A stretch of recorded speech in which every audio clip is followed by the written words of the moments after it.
Welcome, everyone, and thank you for tuning into Back Talk by Successful Black Parenting Magazine.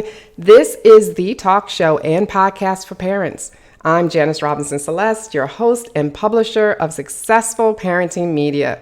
Now, I want you to share this broadcast with all of your friends and followers. Caring is sharing. And don't forget to leave your comments and questions, and we'll do our best to answer them.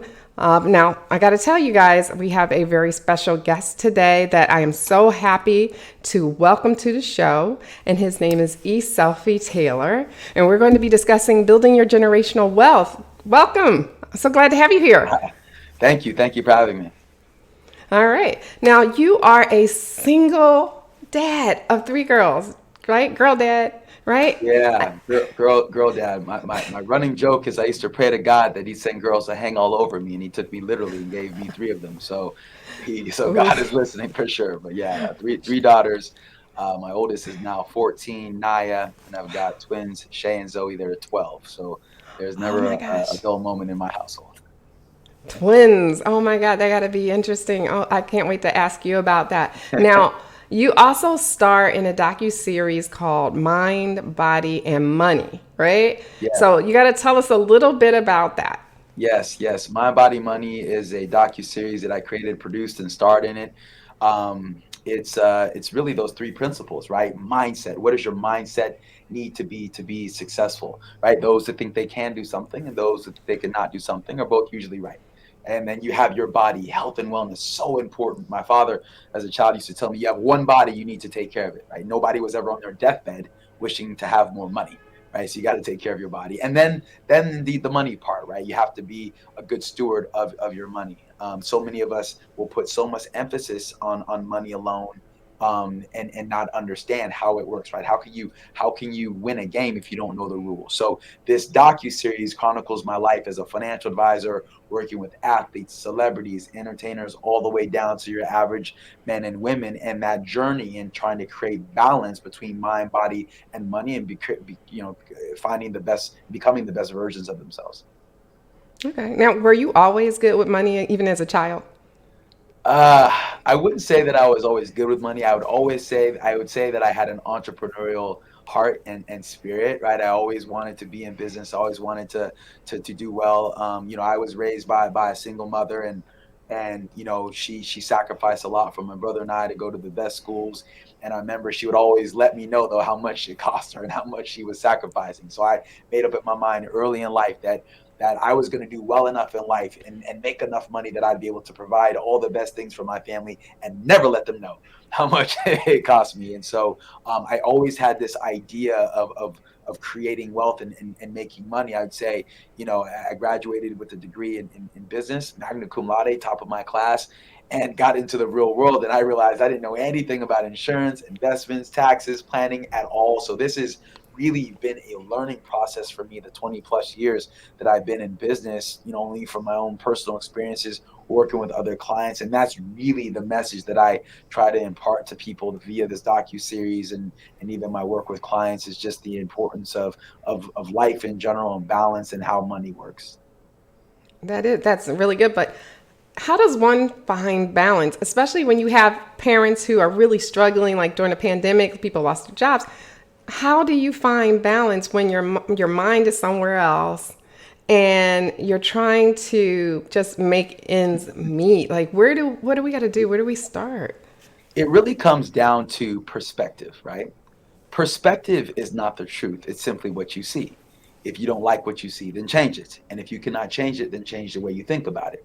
On the one end, many of us, our lives have been turned upside down the last year and a half or so with this pandemic and coronavirus. And to your point, some of us losing jobs, and even those that didn't lose our jobs becoming, parents, teachers rather unwillingly, like be having to homeschool our children.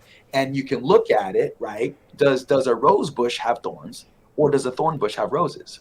Do I want to focus on the things that are ugly and that are painful and that hurt me?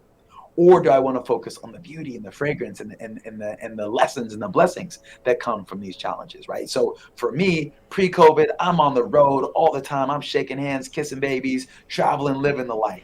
And that didn't like slow down. It came to a complete halt. But never before had I really stopped and really take an inventory of what's most important in my life, the relationships, how I want to spend my time. And I could tell you, even if things could go back to the way they were 2020, I don't know that I'd want them to, right? I have a greater appreciation for taking a beat and slowing down and really engaging more meaningful relationships with people than I do just go, go, go, go, go. And I think many of us can attest to that and appreciate that we're so much in the mix and running and running and running that we never took the time, right, to really stop and smell the roses, so to speak. No, you're absolutely right. One of the good things that did come out of the pandemic is people, they have a sense of freedom now. They know what that feels like, Yeah. and being with family and this virtual commerce and doing business this way is actually gotten a chance when before employers were like, no, we're not going to let you work from home. You might take advantage of us. Now they see that it can actually work, Right. So it's helping a lot of parents as well. Now let's go back to you being a dad a little bit, because I think that's so cool that you have twins and you have an older daughter and you're doing this all by yourself. So you don't usually see too many single dads out there. I know they're out there, hi single dads, but you're also a highly successful financial advisor and a philanthropist. You have a nonprofit agency. Yeah. So, one of the things I struggle with in life is saying no, right? Sophie, do you want to do this? Yes. You want to open this business? Yes. You want to do this? Yes. And so, as a result, I've got a lot of balls in the air. I always say metaphorically, I'm juggling knives, right? You got to be real careful or you'll cut yourself, right? But the primary driving force behind everything that I do is certainly my daughters. It's my why. I will not sit here and say yes, I do everything myself, because I do not. It certainly takes a village. I could not run any of the companies that I run and even do the things that I do without the support of my staff and family, right? I think the good thing, and I even won't take the credit, as a single dad, because I have a very strong relationship with their mother, my ex-wife. And this is something, again, that many of us have to face, is how do you co-parent when you're not in the same household? And I think the one piece of advice that I would give the viewers and the listeners is, when you're making decisions for your child or related to your relationship with your ex or your children, you have to ask yourself, is this best for the children, or is it about ego? And it's really easy to let ego take over. It's real easy to go, why you can't go over there because her boyfriend's over there, so no, you can't go over there. And you think about it, like, if the girls are safe, right, and they're having fun and they're loved and taken care of, why can't they go again? Because of my ego. So I think that's one of the things that I've had to constantly check, in this co-parenting environment, is like, okay, what's best for the girls? Yes or ego? If it's ego, then it's got to go away, right? And so that helps me a lot to be able to navigate with their mom and do what's best for them. And it eliminates the girls from trying to pull one over on us, right? They get, oh, but mom said, like, no, I talk to your mom every day and she did not say that. Can't do that, right? And so that certainly makes my job easier as a father, because I couldn't do all the things that I do without, again, the support of family and a great team around me to help me, follow my dreams. Well, that was going to be my next question. Like, how do you do all that? So I'm glad you answered that, because you have a Yeah. nonprofit. You recently had a gala. Can you tell us a little bit about both of Yeah, those things, the I have a nonprofit non and I the have a gala? nonprofit organization that I established about 18 years ago, called Future Stars. I was a collegiate athlete, played basketball in school, got out of school, was training kids after work, and as my career blossomed, that time that I was spending on the court versus what I was making didn't really make economic sense anymore. But I still wanted to continue to give back, so I created this nonprofit, Future Stars. I do a basketball camp here in Pasadena area, in Los Angeles area, every summer. We usually get about 100 to 150 kids out. And I do a big golf tournament every year, and a huge gala, which you just mentioned, I did a few weeks ago, to raise money for the camp. So I provide scholarships to families to send their children to my camp that otherwise couldn't come. That's my Eric Tracy Scholarship Fund, named after a great friend and supporter of the organization. And then I created a secondary scholarship fund named after some dear friends of mine, Doctors Ledlow and Ruth Curry, a scholarship fund where I provide scholarships to kids to finish their education, right? So I'm really proud of what this organization represents and the work that we do in the community. And as much as it's tiresome to do, and every year I'm like, am I going to do it again? I don't know. When you see the look on the kids' faces at the end of the week, and the gratitude from the parents, and when you hear stories from kids, hey, this scholarship allowed me to be the first one in my family to go to college, right? How do I not do it, right? So yeah, we'll continue to forge forward. I think that's wonderful work. I mean, that is really admirable, that all of the things that you're doing. And I absolutely love your sayings. You're from the rose bush on. I meant to say that when you said that, because that was beautiful. Now, do you have a parenting philosophy? Um, it's interesting. I think I have always, and this is, I think, something that a lot of people of color can probably relate to. I think, at least for me growing up, I think a lot of, black parents oftentimes will treat their children as, their property or their things rather than their human beings, right? Like my mom would tell me, when I want your opinion, I'll give it to you, right? I was just kind of like, here. And you have these extremes where you've got parents that are like dominating, and then you've got, other dynamics where the kids really run the show. And I don't necessarily think that either one of those is right. Again, it's about balance and that happy medium. I don't want to be my children's friend. I really don't want to be their friend, Mm-hmm. right? I don't want them to say, like, I always have to like my dad. I want them to respect me, though. Certainly want them to respect me, but not fear me. So there's this balance. My job, I believe our job as parents is to prepare our children for the real world, right? And as much as we want to protect our children and keep them away from harm, which we certainly all want to do, I want them to experience life, right? And not only privilege and not only great opportunities, but I want them to understand the principles of hard work and perseverance, and having to overcome and work for the things that you want in life. And that's all I'm doing. One of the things that was shared to me with me a few years ago by another parent that was so impactful to me, and I think about this as it relates to my daughter. My oldest daughter is 14; she's a freshman in high school. And he said to me, "You've got 3 more summers with her. You got 3 more summers with her, and then she's gone." And that hit me like, oh wait, 3 summers, right? And so I'm looking at it now like I got 3 more years to give her as much as I can, and not tell her what to do per se, or guide her, shelter her, but to educate her and empower her and uplift her, so that when she's out on her own, and then later my twins are out on their own, that they're ready. And again, no matter what we do as parents, right? Our kids are going to make mistakes, they're going to fall short, part of life. But I want them to know, hey, I'm here for you regardless of the outcome. I'm here for you, right? And I want to prepare you and give you the best opportunity to succeed in life. And that is really, my driving force and my philosophy as a parent.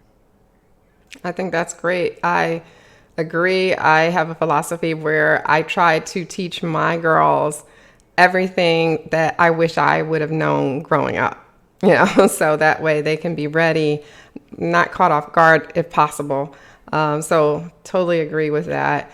And I want to just say to the parents that are listening that it's okay, because there are going to be times you don't even like your kid. Doesn't mean you don't love them, but you're not going to like them for that moment. And they're not going to like you necessarily for that moment, right? And there are going to be times when you might like one more than the other, but you won't tell them that, right? So you just kind of do. And because one might be doing something you disapprove of, and the other one's doing everything great. So you'd be like, okay, but you don't, it's like they said on Shrek, it's like layers of onions you love, right? You have lots of layers, Yeah. and you love them all the same, but there's going to be times when you just, might not like that one right now because they're not acting the way you would love to see them be, or maybe they're not being just a good person at that moment, and for whatever reason. So this is all normal stuff. It's all normal stuff. And as long as you have unconditional love for your child, they're going to be okay. They're going to be okay. And you're going to be okay too.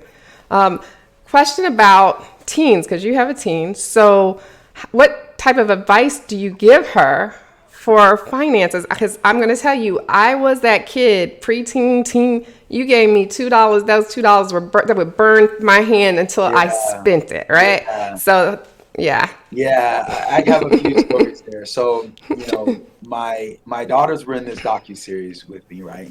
Again, they're after my own heart. They're entrepreneurs. They're like, "Hey, Dad, how much do we get paid for this?" Right? So my first inclination is, You got a roof over your head. That's your payment, right? But then I thought, okay, you're out here, you work. I said, you get paid. And I said, but there's a catch. You don't get the money in hand today. You have to take this money and buy stocks. I want each one of you to choose 5 stocks, 5 companies that you believe have utility, right? And that is where your money is going to go. And they're like, oh no, we want to spend it. And what they saw was they picked companies that they liked.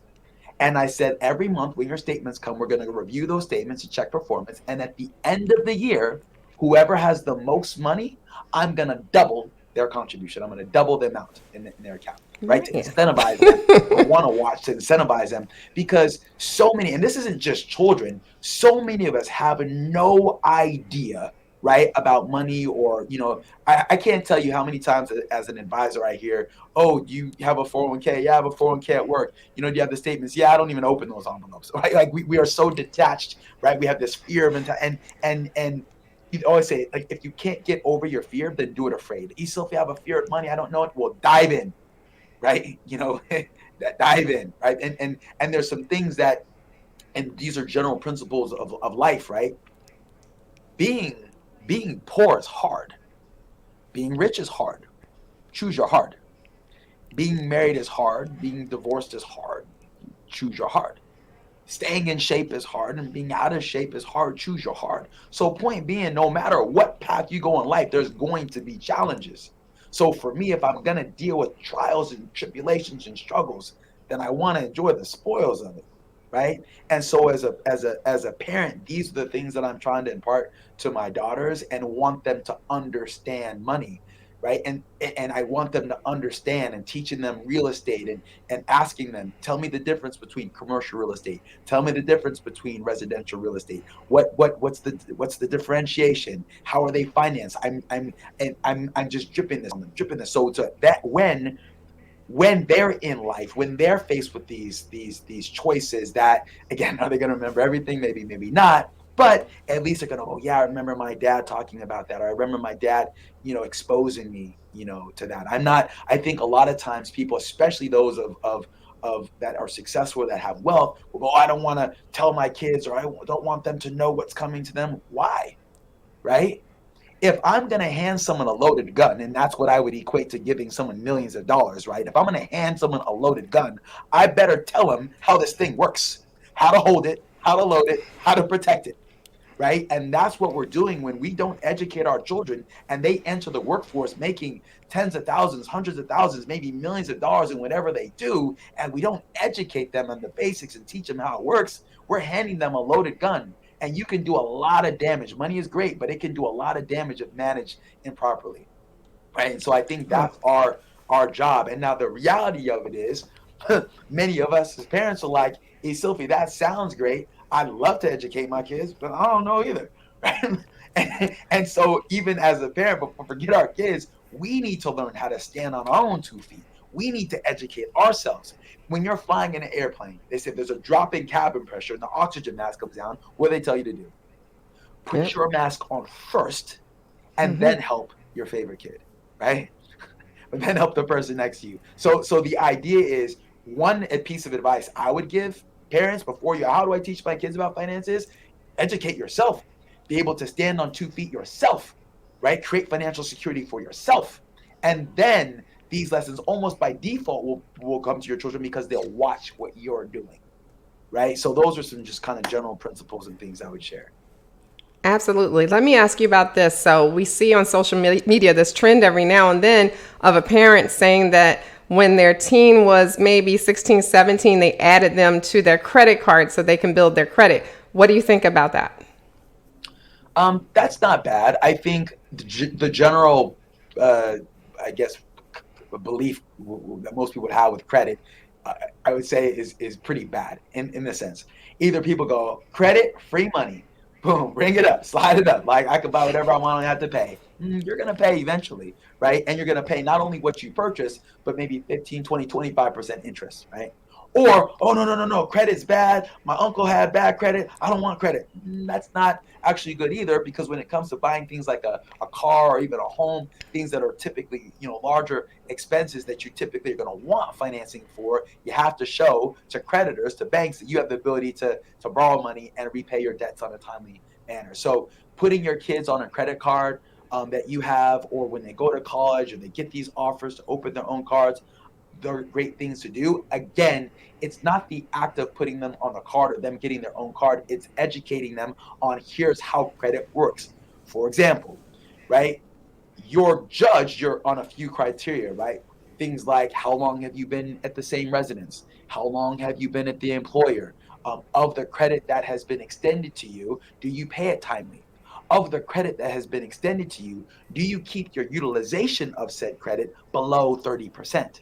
And these are the factors. So with my daughters, hey, you got your first credit card, you're going to go to dinner with your friends, you're going to go to the movies, you're going to put gas in your car, use your credit card, build your balance, but be mindful to pay it off.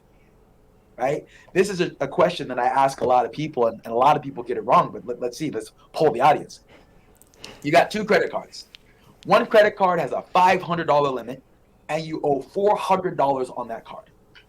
The other card has a $10,000 limit, and you owe $2,000 on the card. What's a worse position to be in from a credit rating standpoint? Now, naturally, a lot of us will go, well, heck, the $2,000, you owe more money, right? That's got to be worse. No, it's worse to owe $400 on a $500 card than it is to owe $2,000 on a $10,000 card. You go, well, why? Because if I owe $400 on a $500 card, I've utilized 80% of the available credit. So a lender is going to go, if we extend credit to this person, they're going to max it out. You're a risk. If I have a $10,000 card and I've only used $2,000, I've only utilized 20% of the available credit. Oh, that's a responsible borrower. You see the difference, right? So two pieces of advice that I would give people: if you have a smaller card like that, continue to pay it down. And if you're paying your bills timely, there's nothing that prevents you from calling that credit card issuer and asking them to increase your limit to 1,000, to 5,000, and 10,000, which they will gladly do over time if you're paying your bills on time. And that gives you more room, because the problem is, if I got $1,000 card and my washing machine goes out and I go down to the department store and I buy an $800 washer and dryer, I just maxed out my card in that one purchase. If I've got a $10,000 card and the same thing happens and I put in $800, I'm fine. Okay. That's some great advice. Absolutely. Now, there are parents out here are starting to learn about finances through technology, like apps, right? So we have, like, for instance, Robinhood, and I'm sure you're familiar with that, where you can easily buy stocks without a middleman. What's your opinion on that? Because I know a lot of people are now starting to experiment with stocks for the first time because of these apps. Yeah. Again, if someone said, hey, Sophie, should I go online and open a brokerage account or not? Yeah, I guess going online is better than not doing it. One of the things that I've done is I have an app also called Mind Body Money. You can actually find it on the App Store, mind.body.money. You can find it on the App Store. My whole mantra isn't necessarily to do first, it's to learn first. It's to be educated.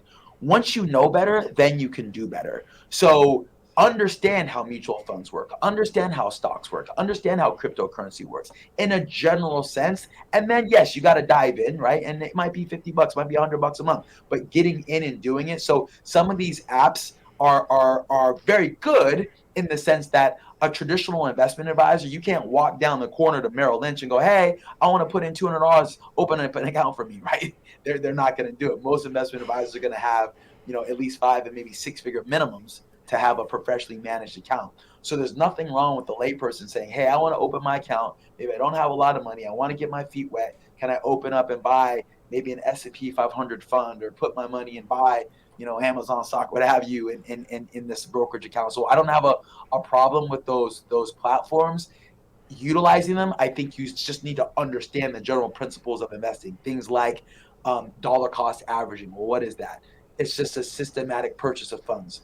No one person can tell you when the market's at its height or when it's at the lowest. Dollar cost averaging eliminates that. I'm just buying, understanding the ramifications of buying and selling. Did you know if you make money in a stock and you sell it in the first year, you have to pay ordinary income tax on that gain? Versus if I waited 12 months and 1 day and sold, now I pay capital gains as opposed to ordinary income, which is lower. Wow. So it's understanding these general things before I even get into the stock that's very helpful, right? And so that's what I'd say. Take time to educate yourself, right? Don't try and reinvent the wheel. There are people that have done pretty much everything that you want to do or thinking about doing. Go to successful people. Come to people like myself, other advisors, other people that have had success and experience in arenas, and ask them. This is the best analogy that I can give you, Janice. From my vantage point, envision this.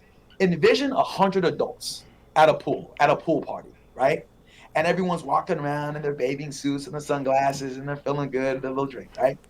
And a few people are sitting at the edge of the pool and they have their feet in. And imagine you're the person at this pool party and you're thinking to yourself, I don't know how to swim.